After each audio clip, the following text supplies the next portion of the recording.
Bismillahirrahmanirrahim. Assalamualaikum warahmatullahi wabarakatuh. Waalaikumsalam warahmatullahi wabarakatuh. Alhamdulillahi wassalatu wassalamu ala nabiyyina wa sayyidina Muhammadin wa ala alihi wa sahbihi ajmain, amma ba'd. Teman-teman di channel Sanggah Syubhat TV, alhamdulillah pada malam hari ini balik lagi bersama kita di sini dalam rangka diskusi ilmiah seputar syubhat dan lain-lain bersama guru kita yang alhamdulillah udah hadir. Ustaz, gimana kabarnya Ustaz? Ya, alhamdulillah. Ya, Pak.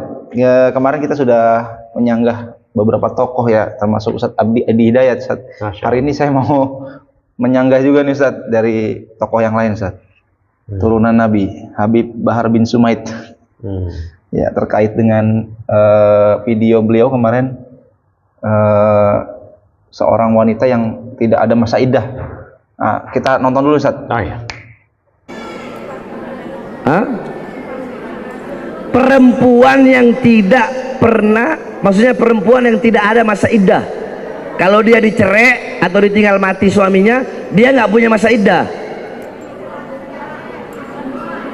Kalau nggak tahu bilang aja nggak tahu. Nanti saya jawab. Tahu nggak? Perempuan yang tidak punya masa iddah adalah perempuan yang dinikahi oleh laki-laki tapi belum disetubuhi, langsung dia cerai atau si suaminya meninggal, maka perempuan itu tidak punya masa iddah. Jadi dia mau nikah lagi, sore cerai, malam langsung nikah boleh. Karena apa? Belum di situ. Baru tahu kan? Penting nggak ilmu? Penting nggak ilmu? Saya ngaji datang sana ke pondok atau enggak saya. Nah, begitu Ustaz. Videonya jadi dari situ intinya menurut beliau, ini kita juga penasaran juga nih Ustaz, karena bertanya juga ini. Wanita yang tidak memiliki masa iddah, pertama kata beliau yang dicerai setelah akad nikah atau yang meninggal gitu, Ustaz. Nah, sebenarnya perincian secara fikihnya gimana Ustaz untuk wanita yang nggak punya masa iddah itu? Baik, bismillahirrahmanirrahim. Alhamdulillahi wassalatu wassalamu ala rasulillah mabad. Ya, dari apa yang tadi kita tonton dari video Ustaz Bahar bin Sumaid atau bin Smith ya, beliau sebenarnya sudah benar di awal, tapi saya pikir bukan sabqul lisan atau keceplosan, tapi memang pemahaman yang keliru. Karena dua kali ya beliau mengatakan, pertama, istri yang suaminya menceraikan dia dan belum menyetubuhi itu benar, tidak ada masa iddah. Itu benar. Ya, nah yang kedua beliau ulangi lagi tuh, istri yang belum disetubuhi suami dan suaminya meninggal tidak ada masa iddah. Ini yang kedua, ini yang masalah. Kalau yang pertama yang ditalak sebelum dukhul itu memang betul tidak ada masa iddah. Ya, ijma itu betul. Ya ayyuhalladzina amanu idza nakahtumul mu'minati ya tsumma talaqtumuhunna min qabli an tamussuhunna fama lakum 'alaihinna min iddatin ta'taddunaha. Ya, wahai orang-orang beriman, jika kalian menikahi kaum mukminat kemudian kalian menceraikan mereka sebelum kalian menyetubuhi mereka, maka enggak ada masa iddah. Betul itu. Artinya baru nikah kemudian ditalak oleh suami, selama walinya masih ada, saksinya masih ada, maka nikah sama pria lain itu boleh. Nah yang kedua yang masalah, yang beliau ulangi lagi, dan ini memang bukan kekeliruan atau bukan sabqul lisan, bukan keceplosan. Memang itu pemahamannya. Karena dua kali beliau mengulang, yaitu wanita yang suaminya wafat belum disetubuhi oleh suaminya dan tidak ada masa iddah. Tidak, itu ijma. Ya, ijma. Jadi kalau di bahasan fikih ada pembahasan wal mu'taddatu ala darbain. Ya, wanita yang memiliki masa iddah ada dua. Yang ditinggal wafat suami dan yang tidak ditinggal wafat suami. Yang ditinggal wafat suami masa iddahnya itu berdasarkan ayat Al-Qur'an 4 bulan 10 hari.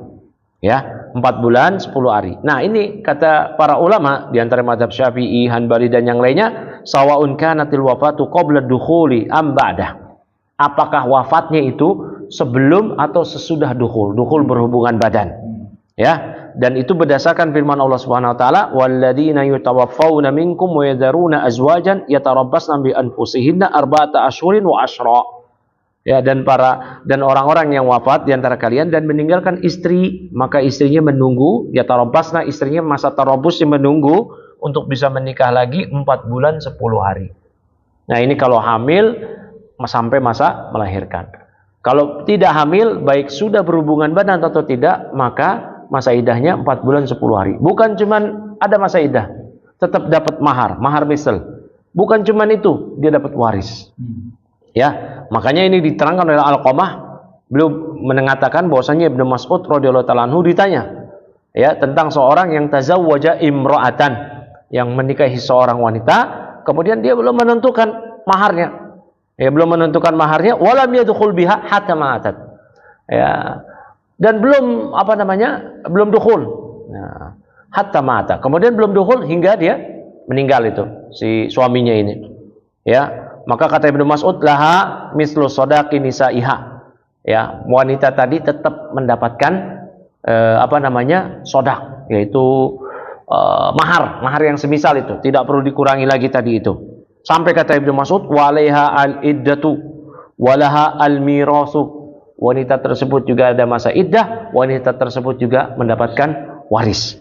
Ya, maka kata para sahabat, Ibnu Sinan al-Asja'i beliau mengatakan, ya, waqala dia mengatakan qada fina Rasulullah SAW ya Buru'a binta Washikin ya imra'atin minna misla ma qadaitah. Ya, maka kata sahabat Ibnu Sinan al-Asja'i, Rasulullah SAW pernah memutuskan di antara kami seorang wanita yang namanya Buru' binti Washik, seorang wanita di antara kami seperti yang engkau putuskan. Fafariha ya Ibnu Mas'ud, maka Ibnu Mas'ud pun bergembira. Jadi ini ijma, wanita yang belum digauli oleh suaminya, kemudian suaminya wafat, ada masa iddah. Jadi keliru apa yang dikatakan oleh Habib Bahar Smith, bahwa ini bukan kekeliruan lisan, karena 2 kali. Kalau sekali oke, itu sabqul lisan. Ya, itu mungkin keceplosan. Tapi 2 kali. Ya, ketika beliau mengajukan pertanyaan dan ketika beliau menjawab, diulang lagi.